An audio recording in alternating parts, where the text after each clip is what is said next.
Good morning, students. This session is on direct and inverse proportion. In part 1, we discussed about direct proportion.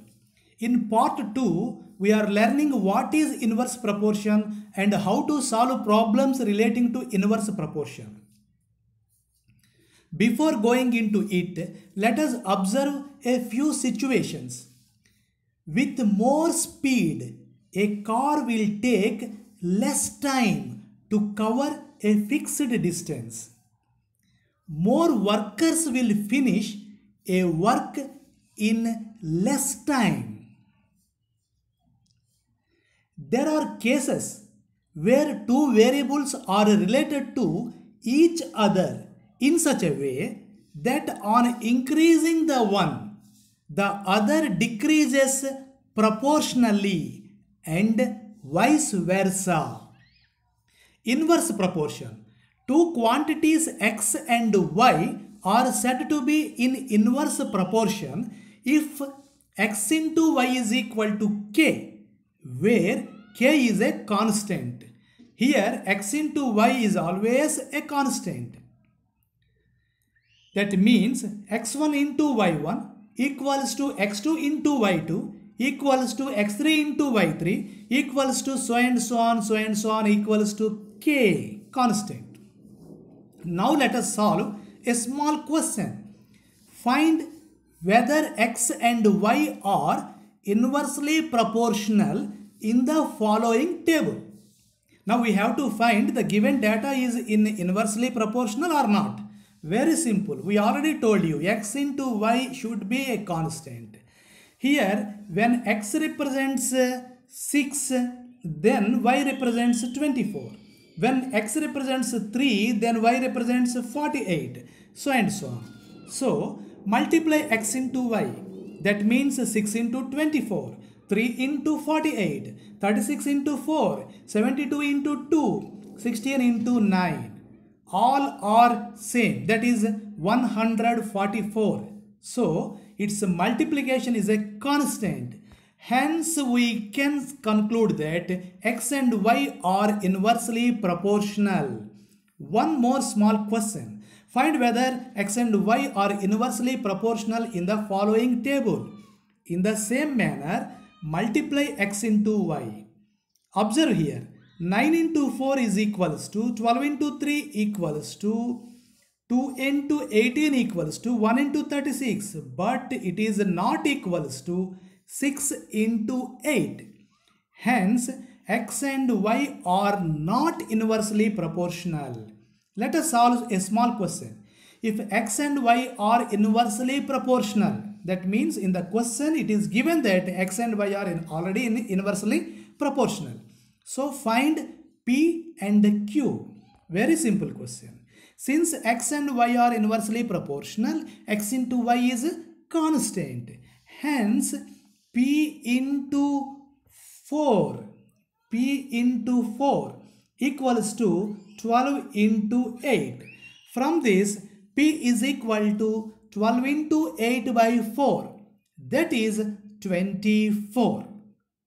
Similarly, 16 into Q equals to 12 into 8. From this, Q is equal to 12 into 8 by 16. That is 6. That's all. Now let us solve one more question.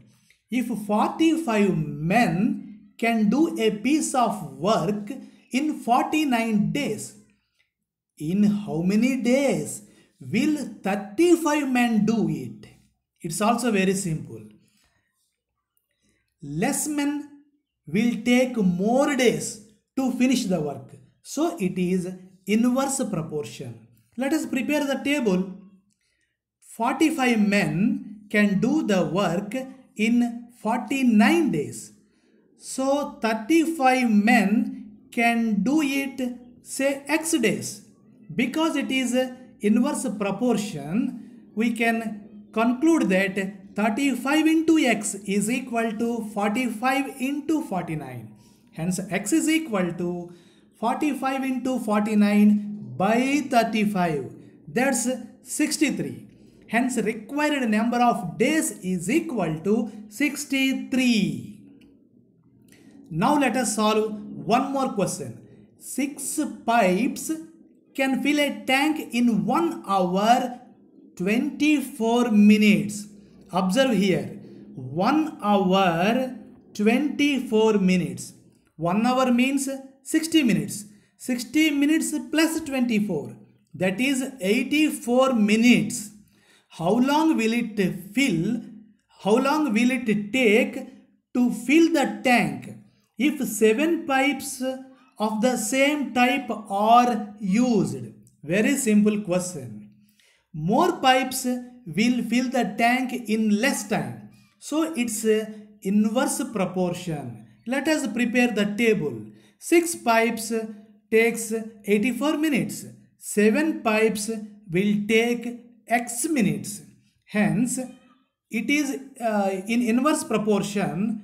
7 into X is equal to 6 into 84. That implies X is 6 into 84 by 7. After simplification, it is 72 minutes. So time is 72 minutes, means 1 hour 12 minutes. Now let us solve the last question.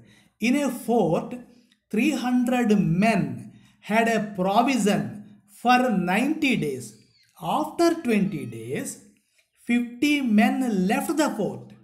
How long would the food last at the same rate? Observe the question. Question is very important. In a fort, 300 men had provisions for 90 days. After 20 days, 50 men left the fort. Now the question is, how long would the food last at the same rate? Very simple. Clearly the remaining food is sufficient for 300 men for 90 minus 20, that is for 70 days. Observe it clearly. The food is sufficient for 300 men for 70 days. But 50 men left. So the remaining men is equal to 300 minus 50. That is 250.